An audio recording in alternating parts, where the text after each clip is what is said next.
for 5 or 6 years we had the effort there to find Joseph Kony and his organization there. In the United States, depending on various figures, spent somewhere close to $800 million on that over that period of time.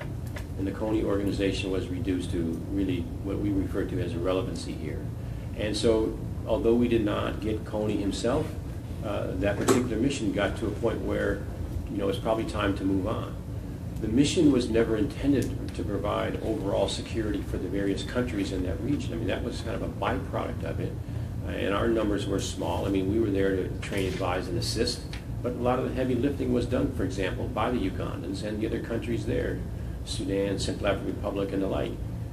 So, yes, this past April, it got to a point where the organization, was reduced to irrelevancy. The initial mission that force was sent there for, with the exception of finding Kony, pretty much had run its course. So the decision was made to go ahead and stand that down. And in April, we began moving some equipment around and closing some bases that we use there. Now that said, we have not taken our eye off the ball totally from that part of the continent. In fact, actually, next week will be the first brief that I'll get. We do 90-day assessments of Joseph Kony and the LRA and kind of what's happened to them since our departure there. So it's not to say that we've taken our eye off the ball. We watch it closely.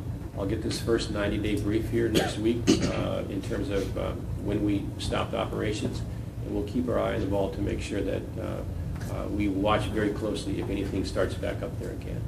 So specifically on the security vacuum piece, I mean, I think the Ugandans, for example, have made some decisions or will decide here kind of how they want to continue in that particular area. But in terms of our commitment to the Joseph Kony mission, it pretty much ran its course from our perspective, and the actions we took, beginning in April are there.